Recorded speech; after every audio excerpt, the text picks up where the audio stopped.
اور یہ کام تم چھپ کر بھی نہیں کرتے ہو ایک دوسرے کی آنکھوں کے۔ ابراہیم ہم سے جھگڑنے لگ گیا قوم لوط کے بارے میں، اور بالکل پریشان نہ ہوں، وہ آپ کا بال بھی بیکا نہیں کر سکتے۔ ہم جنسوں سے اپنی شہوت اور اپنی خواہش نفس کو پورا کرنے جو مڑ کے دیکھے گا اس عذاب کی دہشت ایسی ہوگی کہ اس کا اپنا سفید لباس پہنا ہوا صفے چیرتے ہوئے آیا اور سب سے آگے آ کر اس زمین کے نیچے سے ڈالا، اس علاقے سے پوری بستی کو اٹھا کر۔ آج ہم جس پیغمبر کا ذکر کرنے لگے ہیں وہ حضرت لوط علیہ السلام ہے۔ حضرت لوط علیہ السلام جو ہیں یہ حضرت ابراہیم علیہ السلام کے بھتیجے ہیں۔ ان کے والد کا نام ہاران تھا جو ابراہیم علیہ السلام کے بھائی تھے، اور یہ ان کے بھتیجے تھے۔ آپ حضرت ابراہیم علیہ السلام پر ایمان لانے والوں میں سے تھے، ظاہر ہے کہ ان کے بھتیجے بھی تھے، ان پر ایمان بھی لائے، اور اللہ نے پھر خود ان کو بھی منصب نبوت عطا فرمایا۔ اور پہلے بابل کا علاقہ جو عراق کا جو پرانے ناموں میں سے اور تہذیب تھی بابل کی، آپ وہاں کے رہنے والے تھے، مگر اللہ تعالیٰ کے حکم سے آپ کو شہر سدوم کی طرف، اس زمانے میں ایک شہر تھا جسے شہر سدوم کہا جاتا تھا۔ یہ وہ علاقہ ہے جو جس کے مغرب میں موجودہ فلسطین اسرائیل آتا ہے، اور جس کے مشرق میں اردن جارڈن یہ واقع تھا، اور اب یہ وہ جگہ ہے جو بحیرہ مردار کہلاتی ہے، ڈیڈ سی، بحیرہ مردار، یہ وہ مقام ہے جہاں پر یہ قوم، یہ بستی سمود آباد تھی۔ یہ 5 قریب بستیاں تھیں، بڑی عالیشان قسم کی ان کی صنعت تھی، اور ان کی تجارت تھی، ان کی کھیتی باڑی، ان کی زراعت اور باغات تھے۔ اللہ نے دنیاوی اعتبار سے ان کو بہت زیادہ ہر طرح کا رزق وافر عطا فرمایا ہوا تھا، مگر بجائے شکر گزار ہونے کے ہونا یہ چاہیے کہ جب اللہ کی نعمتیں انسان پر بے بہا ہو جائیں تو شکر بھی بے بہا ہو جانا چاہیے، عاجزی بھی بڑھتی چلی جانی چاہیے۔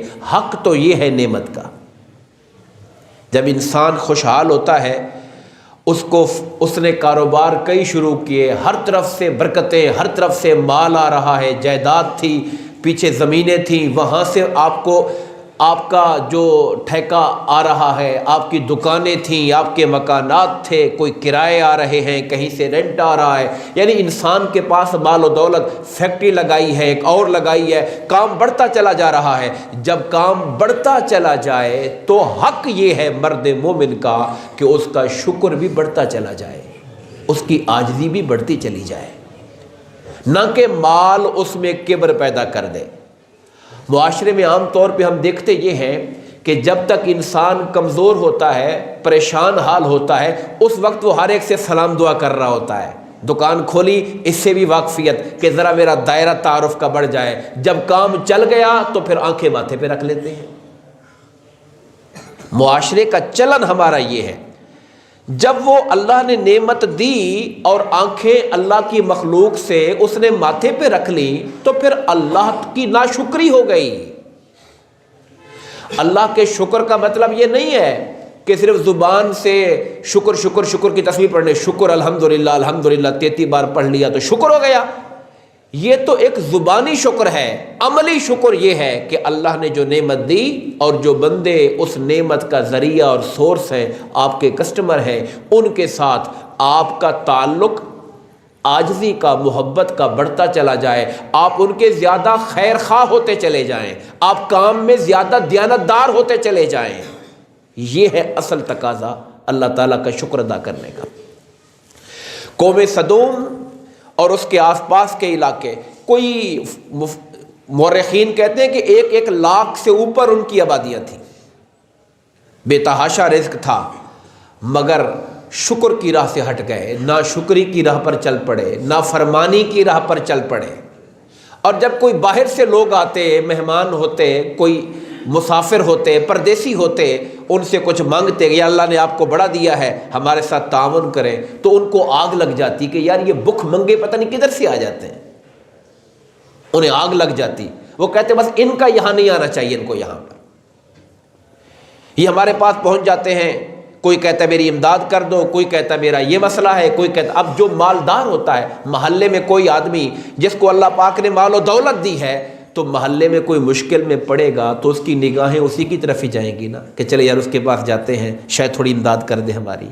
اگر وہ آگے سے گالی گلوچ شروع کر دے کہ میں نظر آیا تھا تمہیں، میں تمہارے لیے کماتا ہوں، ہم دن رات ایک کرتے ہیں، تم جیسے ہڈ حراموں کے لیے کرتے ہیں، اگر یہ جملے سننے کو ملیں گے، وہ بندہ ہڈ حرام تھا یا نہیں تھا، مگر یہ اللہ کا ناشکرہ ضرور انسان ہے یہ۔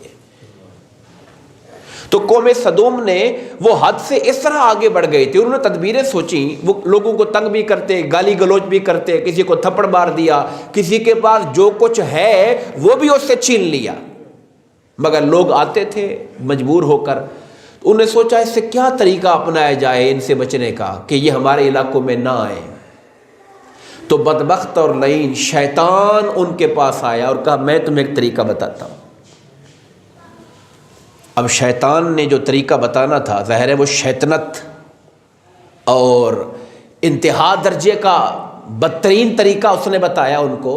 وہ اگلے دن آیا اور ایک لڑکے کی شکل میں، خوبصورت حسین لڑکے کی شکل میں آیا اور انہیں اپنے ساتھ گناہ پر آمادہ کیا اور وہ طریقہ ان کو سکھایا۔ یہ پہلی ابتدا تھی روئے زمین پر کہ انسان اپنے تقاضائے شہوت کے لیے اپنی حلال بیویوں کو چھوڑ کر وہ مردوں سے، ہم جنسوں سے اپنی شہوت اور اپنی خواہش نفس کو پورا کرنے کی طرف چل رہا تھا۔ یہ پہلا قدم تھا زمین پر۔ چونکہ یہ حضرت لوط علیہ السلام کی قوم لوط کا عمل تھا، تو اس لیے اس کا نام لواتت پڑ گیا عربی زبان میں۔ لواتت، حضرت لوط اللہ کے پیغمبر ہیں۔ ہم جب کہتے ہیں نا کہ یہ عمل لوط ہے، نہیں، عمل قوم لوط ہے، قوم لوط کا عمل ہے، حضرت لوط کا عمل نہیں ہے، معاذ اللہ، جملے کو احتیاط سے بولنا چاہیے۔ عمل قوم لوط ہے، اس کو لواتت کے لفظ کے ساتھ ہماری جو ہسٹری ہے اور جو کتابی جو الفاظ ہیں اس کے اندر یاد کیا جاتا ہے۔ پھر ہماری اردو میں آ کے اس کو اغلام بھی کہا گیا۔ اس کے لیے آج کل جو سب سے بڑا لفظ استعمال ہو رہا ہے وہ ہومو سیکچویلٹی کا ہے، جو اب استعمال ہو رہا ہے معاشرے کے اندر۔ تو اس کی ابتدا اس معاشرے سے ہوئی۔ میں قرآن مجید کے مختلف مقامات آپ کے سامنے رکھتا ہوں، چونکہ وقت ہمارے پاس کم ہے اور ہم اسی جمعے میں اس موضوع کو سمیٹنا بھی چاہتے ہیں۔ سورہ الاعراف میں اللہ پاک فرماتے ہیں وَلُوطًا اذ قال لقومہ، اللہ نے اس قوم کی طرف حضرت لوط علیہ السلام کو پیغمبر بنا کے بھیجا تھا۔ انہوں نے اپنی قوم سے کہا اتاتون الفاحشۃ، کیا تم وہ بے حیائی کر رہے ہو، تم اس بے حیائی کے مرتکب ہو رہے ہو، ما سبقکم بہا من احد من العالمین، جو ساری دنیا میں تم سے پہلے یہ حرکت کسی نے نہیں کی تھی، تم وہ بے حیائی شروع کر رہے ہو۔ انکم لتاتون الرجال شہوۃ من دون النساء، تم عورتوں کو چھوڑ کر مردوں کے ساتھ، ہم جنسوں کے ساتھ شہوت اور خواہش نفس کو پورا کرتے ہو۔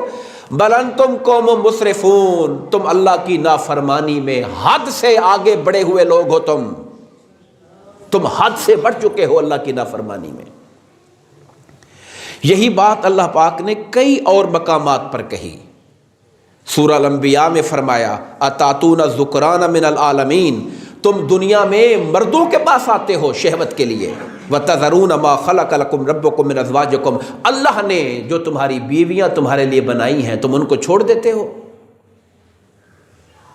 یعنی جہاں اللہ پاک نے انسان میں جیسے غصہ رکھا ہے ویسے شہوت بھی رکھی ہے، فطرت ہے انسان کی، اس کا حصہ ہے، مگر اس کی تسکین کے لیے اللہ نے کچھ جائز رستے بھی بنائے ہیں، اور وہ جائز رستہ نکاح کا رستہ ہے۔ تو فرمایا تم ان کو چھوڑ کر ادھر آتے ہو، بل انتم قوم عادون، تم حد درجے کے سرکش قسم کے لوگ ہو۔ آپ اس سے بھی اندازہ لگائیں ابتدا کیسے ہوئی کہ لوگوں کو ہم نے روکنا ہے نہ آئیں۔ اب لوگوں کو روکنے کے لیے گالی گلوچ، تھپڑ گالی، سامان چھیننا، اس سے بڑھ کر کہا کہ ان کے ساتھ ہم یہ بدفعلی کریں تاکہ ہماری طرف نہ آئیں۔ آپ اندازہ کریں اس قوم کی ذہنی گھنونا پن کا، کس قدر گرے ہوئے لوگ تھے۔ اللہ پاک نے سورہ نمل میں فرمایا کے اندر وَلُوطًا إِذْ قَالَ لِقَوْمِهِ أَتَأْتُونَ الْفَاحِشَةَ وَأَنْتُمْ تُبْصِرُونَ، یہاں ایک اور طرف اشارہ کیا۔ ہم نے لوط علیہ السلام کو پیغمبر بنایا، انہوں نے اپنی قوم سے کہا تم بے حیائی کرتے ہو، وَأَنْتُمْ تُبْصِرُونَ، اور یہ کام تم چھپ کر بھی نہیں کرتے ہو، ایک دوسرے کی آنکھوں کے سامنے کرتے ہو۔ تبصرون، تم دیکھ رہے ہوتے، بصارت سے نکلا ہے تبصرون، تم دیکھتے ہو ایک دوسرے کو۔ ہمارا معاشرہ جس حد تک گر چکا ہے، میں اس کی یہ نہیں کہتا کہ ہمارے یہاں گناہ نہیں ہے، گناہ بے تحاشا ہوگا، لیکن ابھی یہ جرت تو نہیں ہوئی نا کہ لوگوں کی آنکھوں کے سامنے گلیوں میں کھڑے ہو کر یہ کام کریں۔ گناہ اپنی جگہ پر گناہ ہے، مگر اس گناہ کے اوپر ایک پردہ ڈالنا یہ بتاتا ہے کہ انسان اس کو گناہ سمجھتا ہے، کر رہا ہے مگر سمجھتا گناہ ہے، لیکن جب وہ کھلے عام شروع کر دے گویا اس کے دل سے اس کا گناہ ہونے کا تصور ہی ختم ہو چکا ہے۔ اللہ نے اس قوم کو جس عبرتناک عذاب سے دوچار کیا، اس کو سن کے رونگٹے کھڑے ہو جاتے ہیں، مگر وہ عذاب آیا تو اس قوم کے کچھ کرتوتوں کی حد تھی جس نے اس کو اس عذاب سے دوچار کیا۔ اِنَّكُمْ لَتَأْتُونَ الرِّجَالَ شَهْوَةً مِّن دُونِ النِّسَاءِ بَلْ أَنْتُمْ قَوْمٌ تَجْهَلُونَ، تم مردوں سے شہوت پوری کرتے ہو، تم جاہل لوگ ہو۔ اب بڑی تفصیل کے ساتھ میں جن آیات کا ذکر کروں گا یہ سورہ العنکبوت کی آیات ہیں۔ کذبت قوم لوط المرسلین، حضرت لوط علیہ السلام کی قوم نے بھی اللہ کے رسولوں کا انکار کیا۔ جب لوط علیہ السلام نے ان کے بھائی نے، ان کے قومی بھائی نے ان سے کہا کہ تم خدا سے ڈرتے نہیں ہو، میں تمہاری طرف امانت دار رسول ہوں اللہ کا، اللہ سے ڈرو، میرا کہنا مانو، میں تم سے کوئی اجرت نہیں مانگتا، میری اجرت میرے پروردگار کے ذمے ہے۔ اتاتون الذکران من العالمین، تم ساری دنیا میں اپنی خواہشات کی تسکین کے لیے اپنے ہم جنسوں کی طرف جاتے ہو۔ اور مگر اس کی قوم کا جواب کیا تھا؟ قالوا لئن لم تنتہ یا لوط لنکونن من المخرجین، اے لو باز آ جاؤ اپنی نصیحتوں سے۔ اب قوم کا جواب دیکھیے، ہمیں یہ سمجھانا چھوڑ دو یار، یہ بار بار صبح شام ہمیں نصیحت کرتے رہتے ہیں، آپ یہ چھوڑ دیں، اگر باز نہ آئے تو ہم آپ کو اپنی بستی سے نکال کے پھینک دیں گے۔ لَتَكُونَنَّ مِنَ الْمُخْرَجِينَ، آپ کو ہم نکال دیں گے اپنے علاقے سے۔ قَالَ إِنِّي لِعَمَلِكُم مِّنَ الْقَالِينَ، آپ نے فرمایا میں تمہارا جو عمل تم کرتے ہو میں اس سے سخت بیزار اور ناپسند کرتا ہوں میں۔ یعنی یہاں پر ایک پیغام ہے کہ کوئی آدمی کسی گناہ کو اگر روک نہیں سکتا تو کم سے کم اس کے دل میں نفرت تو ضرور ہونی چاہیے اس سے۔ جیسے آقا کا فرمان ہے کہ تم میں سے جو طاقت رکھے بدی کو ہاتھ سے روکے، ہاتھ سے نہیں روک سکتا زبان سے روکے، زبان سے نہیں روک سکتا تو کم سے کم دل میں تو برا جانے، یہ ایمان کا کمزور ترین درجہ ہے۔ لوط علیہ السلام وہاں پر چونکہ بابل سے وہاں پر شفٹ ہوئے تھے، آپ کی اپنی برادری، خاندان، کنبہ یا اہل ایمان کا بڑا طبقہ ساتھ نہیں تھا تو آپ ان کو طاقت سے نہیں روک پا رہے تھے، تو آپ نے کہا میں تمہارے عمل کو سخت ناپسند کرتا ہوں۔ رب نجنی واہلی مما یعملون، کہا تم مجھے کیا نکالو گے؟ میں اللہ سے دعا کرتا ہوں یا اللہ یہ جو حرکتیں کرتے ہیں مجھے ان سے، ان کے اس اعمال سے نجات دے، میں تو ان کو دیکھنے کا بھی روادار نہیں ہوں میں۔ فنجیناہ واہلہ اجمعین، ہم نے حضرت لوط کو اور ان کے سارے گھر والوں کو بچا لیا سوائے ایک بڑھیا کے جو پیچھے رہ گئی۔ یعنی لوط علیہ السلام کی بیوی ایک ایسی عورت تھی جو ایمان آپ پر نہیں لائی تھی، منافقہ تھی، اور وہ مخبر بنی ہوئی تھی ان قوم کے بدبخت لوگوں کی طرف، تو کہا اس کو چھوڑ کر ہم نے باقی لوط علیہ السلام کے ماننے والے سب کو بچا لیا وہاں سے۔ حاضرین عزیز وقار، کچھ خاص مقامات ہیں قرآن میں، اللہ پاک نے کئی صورتوں میں ان کا ذکر فرمایا۔ آپ کو یاد ہوگا ہم نے ابراہیم علیہ السلام کا ذکر کیا تھا، وہاں پر ایک واقعہ آیا تھا جب فرشتے ابراہیم علیہ السلام کے گھر آئے تھے اور آپ کو آ کر حضرت اسحاق کی خوشخبری دی تھی۔ اور جب وہ آئے تھے تو آپ نے فٹافٹ جا کر ایک بچھڑا بھون کے ان کے سامنے لا کے رکھا تھا. یہ واقعہ میں بیان کر چکا ہوں پیچھے، یہ آئے تھے. انہوں نے ہاتھ آگے نہیں بڑھائے تھے کھانے کے لیے. آپ کے دل میں ڈر ہوا کہ میں اتنی بڑی ان کی خدمت کر رہا ہوں، یہ ہاتھ آگے نہیں کر رہے، کوئی دشمن تو نہیں؟ انہوں نے کہا نہیں اے ابراہیم اب ڈریے نہیں، ہم تو آپ کو خوشخبری دینے آئے ہوئے ہیں کہ اللہ تعالیٰ آپ کو بیٹا عطا فرمائے گا حضرت سارہ علیہ السلام سے. مگر جب آپ کی وہ جو دل میں خوف آیا تھا کہ پتہ نہیں کوئی دشمن نہیں، جب وہ چلا گیا تو حضرت ابراہیم علیہ السلام نے بڑی شدت سے ان سے پوچھا کہ مگر یہ بشارت دینے کے لیے تو ایک بندہ کافی تھا، تم 6-7 لوگ کیوں آئے ہوئے ہو؟ انہوں نے کہا اللہ نے ہمیں قوم لوط کو عذاب دینے کے لیے بھیجا ہوا ہے. میں ان آیات کا کچھ حصہ آپ کے سامنے رکھتا ہوں. فلما ذهب عن ابراہیم الروع، جب ابراہیم علیہ السلام کا خوف دور ہو گیا، وجاءته البشرى، اور ان کے پاس خوشخبری آ گئی کہ اللہ بیٹا دینے والا ہے، تسلی جب دل کی ہو گئی، یجادلنا فی قوم لوط، اللہ فرماتا ہے ابراہیم ہم سے جھگڑنے لگ گیا قوم لوط کے بارے میں. باری تعالیٰ برباد نہ کر ان کو، یا اللہ ان کو بچا لے. ابراہیم علیہ السلام کا دل کیسا تھا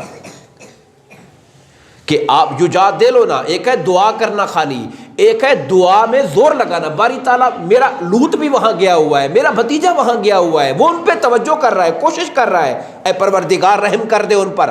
یجادلنا، مجادلہ کا معنی ہوتا ہے بحث تمہیز کرنا، جھگڑا کرنا کسی کے ساتھ. اللہ فرماتا ہے ابراہیم ہمارے ساتھ جھگڑا کرنے لگ گیا. یجادلنا فی قوم لوط ان ابراہیم لحلیم اواہ منیب، ابراہیم علیہ السلام بڑے تحمل والے، آہوزاری والے اور رجوع کرنے والے تھے میری طرف. یہ ان کا دل بڑا نرم تھا، اس لیے وہ ہم سے جھگڑ رہے تھے. ہم نے کہا یا ابراہیم وان عارض عن ھذا، ابراہیم بس آپ اب اس پہ بات نہ کریں، ہمارا فیصلہ ہو چکا ہے اس کے اوپر. یا ابراہیم عارض عن ھذا، ابراہیم اس پر اور بات نہیں کرنی، ہمارا اس پر فیصلہ ہو چکا ہے. انہ قد جاء امر ربک، آپ کے رب کا حکم آ گیا ہے ان کو تباہ کرنے کا. فرمایا وَإِنَّهُمْ آتِيهِمْ عَذَابُ غَيْرُ مَرْدُودٍ، اب ان پر وہ عذاب اللہ کا آنے والا ہے جس کو ٹالا نہیں جا سکتا ہے، وہ ایک تقدیر مبرم بن چکا ہے. اور قرآن کہتا ہے اب ہوا کیا اس کے لیے؟ ہوا یہ کہ وہ ملائکہ جو انسانی شکل میں ابراہیم علیہ السلام کے پاس آئے تھے، وہی ملائکہ حضرت لوط علیہ السلام کے پاس نوخیز لڑکوں کی شکل میں چلے گئے، بے ریش لڑکوں کی شکل میں. ملائکہ اور جنات کے بارے میں نے غالباً ذکر کیا ہوگا، یہ وہ مخلوقات ہیں جو شکل بدلنے پر قادر ہیں. ملائکہ بھی جنات بھی یہ لطیف مخلوقات ہیں. ہم ہیں کثیف، ہم یعنی کہ میٹیریل، مادہ ہیں جو اپنی شیپ کو اس طرح نہیں بدل سکتا. آپ پانی کو دیکھیے، وہ ہے تو میٹیریلسٹک ورڈ کی چیز، مگر چونکہ مایا ہے تو ہم اس کو گلاس میں ڈالیں تو گلاس کی شکل بن جاتی ہے، جگ میں ڈالیں تو جگ کی، بوتل میں ڈالیں تو بوتل کی.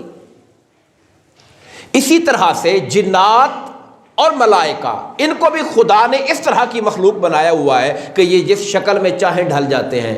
فرق اتنا ہے کہ جنات چونکہ ناری مخلوق ہے اور ان میں بعض خبیث بھی ہوتے ہیں تو وہ ہر اچھے بری شکل میں آ جاتے ہیں، سانپ بھی بن جاتے ہیں، وہ کتے بھی بن سکتے ہیں، ہر جانور کی شکل اختیار کر سکتے ہیں. مگر ملائکہ چونکہ نورانی اور پاکیزہ مخلوق ہے تو یہ ناپاک چیزوں کے اندر نہیں جاتے. نبی پاک صلی اللہ علیہ وسلم کے پاس کئی مرتبہ جبرائیل امین انسانی شکل میں آئے، ایک انسان کی طرح کھڑے ہوتے تھے، آپ سے بات کر رہے ہوتے تھے، کافی دیر بات کرتے رہے. حضرت عائشہ نے پوچھا آقا یہ کون تھے جن سے آپ بات کر رہے تھے؟ کہا جبرائیل امین آئے ہوئے تھے ملنے کے لیے. ایک مرتبہ صحابہ کے مجمع میں، وہ جو حدیث جبرائیل مشہور ہے مسلم شریف کی، عمر فاروق راوی ہیں، صحابہ کے مجمع میں صفیں چیرتے ہوئے ایک بندہ آیا، سفید لباس پہنا ہوا، صفیں چیرتے ہوئے آیا اور سب سے آگے آ کر سب کو پیچھے کر کے حضور کے گھٹنوں کے ساتھ گھٹنے ملا کے اتحیات کی شکل میں بیٹھ گیا اور پوچھا مجھے بتائیے ایمان کیا ہوتا ہے؟ بتائیے اسلام کیا ہوتا ہے، بتائیے احسان کیا ہوتا ہے، اچھا بتائیں قیامت کب آئے گی، چلے یہ بتا دیں قیامت کی نشانیاں کیا ہیں۔ یہ ساری باتیں پوچھ کے چلے گئے۔ آقا نے پوچھا جانتے ہو یہ کون تھا؟ لوگوں نے کہا نہیں۔ کہا جبرائیل تھا، یہ سوال کر کے تمہیں تمہارا دین سکھانے کے لیے آیا ہوا تھا۔ مجھ سے کوسچن کر رہا، وہ کوسچن جو آپ نہیں کر سکتے تھے، یہ آپ کے خیال میں نہیں آ رہے تھے، یہ وہ کوسچن کر رہے تھے تاکہ آپ اس کو پوچھیں۔ اب وہ تھے ایک دیہاتی اجنبی کی شکل میں، تھے جبرائیل امین۔ تو ملائکہ شکلیں بدل سکتے ہیں۔ قرآن کی باتیں میں کر رہا ہوں، حضرت مریم علیہ السلام تنہا تھی، وہاں پر جبرائیل امین ایک نوجوان کی شکل میں گئے۔ قرآن کہتا ہے اس کے بارے میں، اور ان کے گریبان میں یہاں پر پھونک ماری جس سے اللہ نے ان کو پریگننسی دے دی۔ ملائکہ شکلیں بدلنے پر قادر ہوتے ہیں۔ تو حضرت ابراہیم علیہ السلام کے پاس گئے تو مہمانوں کی شکل میں گئے، بڑی عمر میں، اور جب حضرت لوط علیہ السلام کی قوم میں گئے، چونکہ وہاں آزمائش اور امتحان اور طرح کا لینا تھا، وہاں وہ لڑکوں کی شکل میں گئے۔ اب قرآن مجید کہتے ہیں وَلَمَّا جَاءَتْ رُسُلُنَا لُوطًا سِیَّ بِهِمْ وَضَاقَ بِهِمْ ذَرْعًا۔ جب وہ ملائکہ جو لڑکوں کی شکل میں تھے وہاں پر گئے تو وہاں پہ حضرت لوط علیہ السلام کی بیٹی ان کو ملی۔ انہوں نے پوچھا کہ کیا کوئی بندہ ہے جس کے گھر ہم مہمان ٹھہر جائیں؟ اب وہ لڑکی جانتی تھی علاقے والوں کے کرتوت اور کردار کے، انہوں نے کہا آپ ٹھہر جاؤ یہیں پر۔ اپنے ابا جی کو بتایا جا کے ایسے لوگ آئے ہوئے ہیں، ابا جان کہیں قوم کے ہاتھ نہ چڑھ جائیں۔ اب لوط علیہ السلام کو ان کی قوم نے منع کیا ہوا تھا کہ آپ نہ ہر کام میں آپ نے اپنی ٹانگ نہیں اڑانی، ہمارے معاملے ہیں، ہم جو مرضی کریں کرتے پھریں گے۔ مگر ایک باکردار غیرت مند آدمی کب برداشت کرتا ہے یہ بات؟ تو آپ ان کو چھپا چھپو کے اپنے گھر لے آئے۔ گھر تو لے آئے مگر قرآن کہتا ہے سیّا بہم، حضرت لوط علیہ السلام کو تھی بڑی تنگی، وَضَاقَ بِهِمْ ذَرْعًا، ان کا دل گھٹ رہا تھا، بہت تکلیف میں تھے کہ قوم کو خبر ہو گئی تو وہ ذلیل ان کو چھوڑیں گے نہیں۔ اس بات سے آپ کو پریشانی ہو رہی تھی اور آپ کا دل تنگ ہو رہا تھا کہ یہ بات باہر چلی گئی، اور بات باہر چلی گئی کیسے؟ میں نے کہا کہ ان کی بیوی منافقہ تھی، اس نے جا کے بتا دیا۔ اور قرآن مجید فرماتا ہے وَقَالَ هَذَا يَوْمٌ عَسِيرٌ، لوط علیہ السلام نے کہا آج کا دن بڑا سخت دن ہے، بہت اوکھا دن، آج کا دن آ گیا میرے اوپر کہ مہمان اس شکل میں آ گئے ہیں۔ ابھی تک ان پر ظاہر نہیں تھا کہ یہ فرشتے ہیں، ابھی تک۔ اب اللہ تعالیٰ اپنے بندوں کا امتحان لیتا ہے، پیغمبر کا بھی امتحان ہے کہ آپ کے گھر میں مہمان آیا ہے تو مہمان کی عزت کے لیے آپ کیا کرتے ہیں۔ اگر پہلے سے پتہ ہوتا کہ فرشتے ہیں اور انہوں نے تو اڑا کے پھینک دینا ہے پوری بستی کو، تو پریشانی کی کوئی بات تھی؟ پھر تو کوئی پریشانی نہیں تھی۔ الٹا دل میں اگر قوم کو تباہ کروانا چاہتے تھے تو خوش ہوتے کہ آ گئے، آج ان کی پتہ چل جائے گا ان کو۔ مگر آپ کو اللہ پاک نے خبر نہیں ہونے دی کہ یہ ملائکہ ہیں۔ وہ مہمان کی شکل میں تھے، لڑکوں کی شکل میں تھے، ان پر جو قوم کی طرف سے کرتوت ان کے ہونے والے تھے اور آپ دیکھ رہے تھے، اس کی وجہ سے آپ کا دل تنگ ہو رہا تھا کہ آج بڑا اوکھا دن ہے، بڑا مشکل دن ہے۔ وَجَاءَهُ قَوْمُهُ يُهْرَعُونَ إِلَيْهِ، اور قوم کو خبر مل گئی۔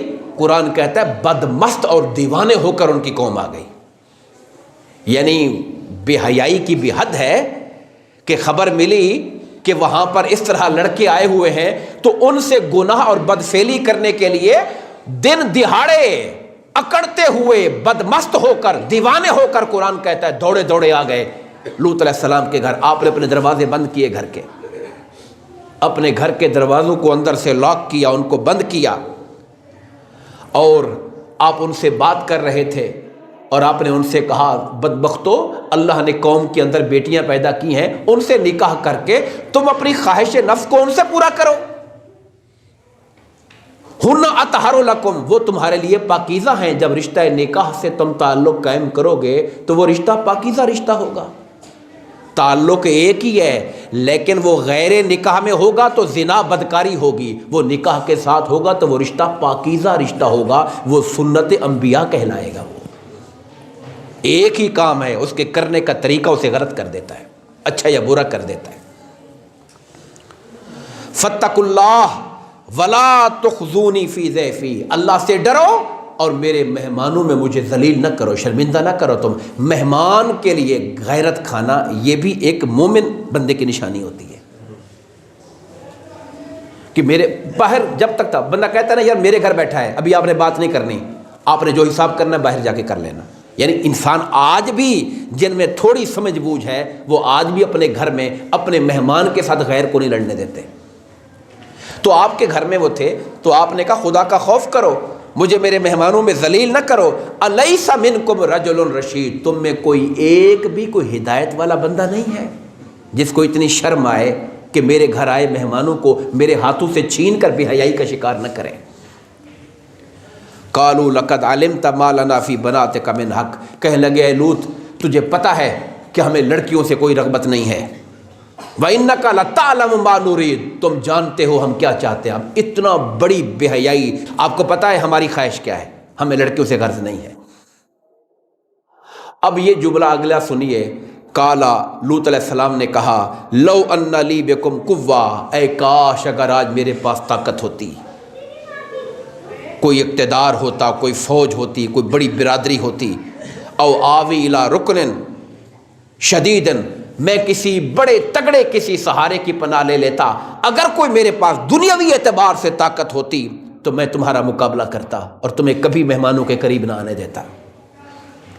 اب یہ انتہا ہے نا، گھر والا، گھر کا جو مالک ہے مہمانوں کی خاطر اس حد تک پریشان ہو، کاش میرے پاس طاقت ہوتی، کاش میرے کوئی دوست ہوتے، کاش میری برادری ہوتی، کاش کوئی تگڑا بندہ میرے ساتھ ہوتا، میں تم سے لڑتا اور کبھی مہمانوں کے پاس نہ آنے دیتا۔ اب ان کی قوم کے لوگ دیواریں اوپر سے چڑھنے لگ گئے پھلانگنے کے لیے کہ ہم اب دروازہ نہیں کھول رہے، ہم دروازے چڑھ کے اندر کود کے جا کے دروازے کھول کے نکال کے لے کر آئیں گے ان کو۔ جب یہ حالت ہو گئی، لوط علیہ السلام کی پریشانی حد سے گزر گئی۔ اب ان بچوں نے، جو لڑکے تھے، انہوں نے لوط علیہ السلام سے کہا قالوا یا لوط انا رسل ربک، اے لوط پریشان نہ ہوں، ہم آپ کے رب کے بھیجے ہوئے فرشتے ہیں۔ اب یہ آزمائش کتنی گزری لوط علیہ السلام پر، میں آپ سے یہ عرض کر رہا ہوں کہ اللہ نے حضرت لوط علیہ السلام کو بھی مہمانوں سے آزمایا کہ لوط کس حد تک مہمانوں کے تحفظ کے لیے جاتا ہے۔ جب حد سے کام آگے نکل گیا اور ان کی طاقت سے بات باہر نکل گئی اور لوگ دیواریں پھلانگنے لگ گئے تو تب آپ نے، ملائکہ نے کہا ہم آپ کے رب کے بھیجے گئے رسول ہیں، یعنی فرشتے ہیں، لن یصلوا الیک، آپ بالکل پریشان نہ ہوں، وہ آپ کا بال بھی بیکا نہیں کر سکتے، آپ کو ہاتھ نہیں لگا سکتے وہ۔ فَأَسْرِ بِأَهْلِكَ بِقِطْعٍ مِّنَ اللَّيْلِ، اب یہ دن کو معاملہ شروع ہوا تھا، رات ہو گئی تھی، لگے ہوئے تھے مذاکرات میں، لوط علیہ السلام انہیں سمجھا رہے تھے، وہ آگے سے لگے ہوئے تھے، رات ہو گئی۔ اللہ نے کہا اور فرشتوں نے کہا فَأَسْرِ بِأَهْلِكَ بِقِطْعٍ مِّنَ اللَّيْلِ، آپ راتوں رات اپنے ماننے والے اور خاندان کے لوگوں کو لے کر اس علاقے سے نکل جائیں، ہم جانیں اور یہ قوم جانے، آپ نکل جائیں یہاں سے۔ وَلَا يَلْتَفِتْ مِنْكُمْ أَحَدٌ، اور کوئی تم میں سے پیچھے مڑ کر نہ دیکھے، اس لیے کہ جو مڑ کے دیکھے گا اس عذاب کی دہشت ایسی ہوگی کہ اس کا اپنا کلیجہ پھٹ جائے گا۔ مڑ کے نہیں دیکھنا کسی نے پیچھے۔ اور پھر آگے جا کر کہا ان موعدہم الصبح، ان کے عذاب کے جو وعدے کا وقت ہے وہ صبح کا ہے۔ وہ لوگ جو اوپر گھر میں چڑھ کے گھس رہے تھے، جب وہ قریب آئے تو جبرائیل امین نے اپنا پر ان کی آنکھوں کے ساتھ لگایا اور وہ سارے وہاں پر اندھے ہو کے تڑپنے لگ گئے۔ یہ ان کا تھا جو اوپر چڑھ کے اندر آ رہے تھے، جو پوری قوم پہ عذاب تھا، اس کے لیے خدا نے وقت صبح کا رکھا ہوا تھا۔ اکا الیس الصبح بقریب، صبح دور تو نہیں ہے نا، صبح تو آ گئی، اب رات ہو گئی ہے، صبح ہی آنی ہے نا، صبح دور تو نہیں ہے۔ فلما جاء امرنا جعلنا عالیہا سافلہا، ہمارا جب عذاب آ گیا تو ہم نے کیا کیا، ہم نے ان کے اوپر والے حصے کو نیچے اور نیچے والے حصے کو اوپر کر دیا۔ ہم نے فرشتوں کی طاقت کا اندازہ لگائیں، احادیث میں آتا ہے جبرائیل امین نے اپنا پر اس زمین کے نیچے سے ڈالا، اس علاقے سے پوری بستی کو اٹھا کر آسمان کی طرف چلے گئے۔ حدیث پاک کے اندر آتا ہے اس قدر آسمان تک چلے گئے کہ فرشتوں نے اس بستی کے کتوں کے بھونکنے اور مرغوں کی اذانوں کی آوازیں سنی۔ اور پھر وہاں سے الٹا کر کے زمین پہ دے مارا ان کو، اور پھر اللہ پاک کی طرف سے خاص قسم کے نشان والے پتھر تھے جو ان پر برسنا شروع ہو گئے۔ وَأَمْطَرْنَا عَلَيْهِمْ حِجَارَةً مِّن سِجِّيلٍ مَّنْضُودٍ، پھر ہم نے ان پر پتھروں کی بارش کر دی۔ مُصَوَّمَةً عِندَ رَبِّكَ، آپ کے پروردگار کی بارگاہ سے ان پہ نشان لگے ہوئے تھے، کس پتھر نے کس بدبخت کے سر کو جا کے لگنا ہے اور اس کو تباہ کر دینا ہے۔ بندہ وہاں سے بھاگ رہا ہے مگر پتھر اس کے پیچھے جا رہا ہے، جیسے ہم آج کل گائیڈڈ میزائل ہم سنتے ہیں، وہ اللہ کی طرف سے گائیڈڈ پتھر تھے۔ بندہ جہاں بھی تھا اللہ کا نشان لگا ہوا تھا اس کے اوپر، وہ اسی بندے کو وہیں پہ جا کے ڈھونڈ کے مار رہا تھا۔ وَمَا هِيَ مِنَ الظَّالِمِينَ بِبَعِيدٍ، اور وہ پتھر ظالموں سے دور نہیں تھے، ظالم جدھر بھی جا رہا تھا پتھر اس کے قریب جا کر اس کو جا کے لگ رہا تھا۔ اس طرح رب کائنات نے اس پوری بستی کو تباہ و برباد کر دیا۔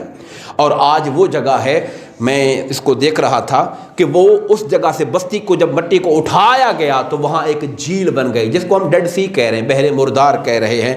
کوئی تقریباً یہ 420 میٹر نیچے گہرا ہے۔ 500 میٹر کا آدھا کلومیٹر ہوتا ہے نا، تو 420 کلومیٹر نیچے سے اس کو اٹھایا گیا، 420 میٹر اس کو نیچے سے اٹھایا گیا۔ اب اس کی گہرائی ہے وہاں پہ 420 میٹر اور تقریباً 67 کلومیٹر لمبا، اور اس کی چوڑائی 18 کلومیٹر ہے۔ یہ پورا کا پورا بستی کا جو علاقہ تھا اس کو اٹھا کے اللہ پاک نے زمین پہ دے مارا، اور اب وہاں کا حال یہ پانی ہے مگر وہاں کوئی چیز زندہ نہیں رہ سکتی ہے، وہ بحر مردار ہے، ڈیڈ سی کہلاتا ہے۔ اور خدا نے فرمایا کہ ہم نے پھر نشانی رکھ دی ہے۔ مکہ والوں سے کہا تم ملک شام جاتے ہو، تم ان اجڑے ہوئے دیاروں بستیوں کو دیکھتے ہو، اللہ کے عذاب کے نشانیوں کو دیکھو اور ڈرو اس سے، کہیں اللہ تمہیں خود عبرت کا نشان نہ بنا دے۔ دعا ہے کہ اللہ تعالی ہم سب کو تعلیمات قرآن کو سمجھنے اور جو برائیاں جو چیزیں اللہ پاک نے پچھلی قوموں پر جن کی پاداش میں عذاب دیا ان سے بچنے کی توفیق عطا فرمائے۔ آمین۔ وما علینا الا البلاغ۔